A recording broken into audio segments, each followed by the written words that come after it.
Welcome back. In this video, I'm going to talk about Camtasia and show you the basic functionalities about it. So Camtasia is a screen recording software.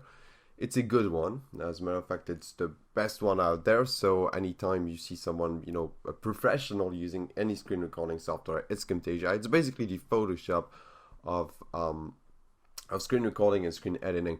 It's very limited in the effects you can make to your videos. You don't have to use Adobe After Effects for that, probably After Effects, excuse me. And that's pretty much it. Now, Camtasia is really awesome. It does cost $200. So what I would suggest is if you're just looking to create your first campaigns and you don't want to go $200 out of pocket, you're not sure that it's for you just yet, what you can do is you can download a free trial, and it's a 30-day trial. And you can go ahead and play with it for 30 days, and you don't even need to enter your credit card details. So what's going to happen is you're not going to get unexpectedly charged out of nowhere.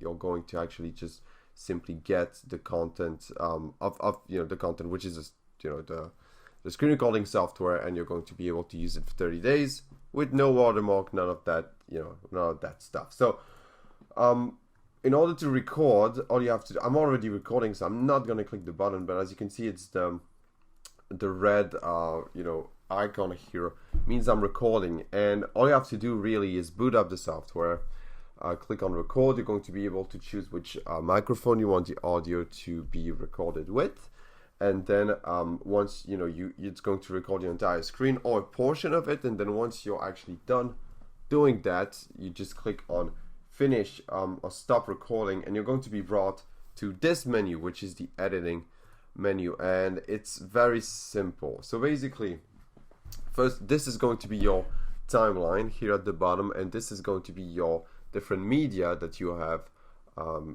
recorded or imported. You can also import videos that you haven't recorded and use them as part of your production, but in this case, it's going to be a recording.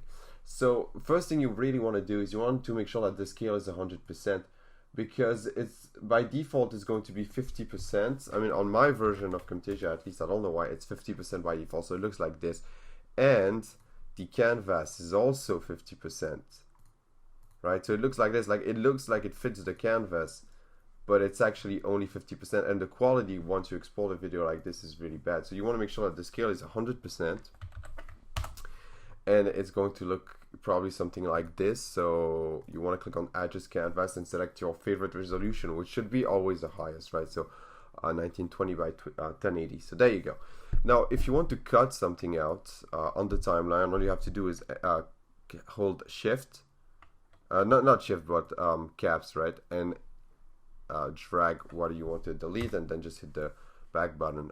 If you have a problem, if you've done something that you don't want, that you think you should have not done in the editing, you can either click Control Z, or in Mac it's Command Z, and it's going to go back, right? So no mistake is final with Camtasia, so that's always good. Now delete parts of course the recording that doesn't make any sense. And you have a couple effects here, or a couple of things you can do. You can add text here, so all you need to do is drag it, type it in, and on the right here you get a text editing. So a text editing, how do you call it? I don't know, but you can edit the text, you can rotate it.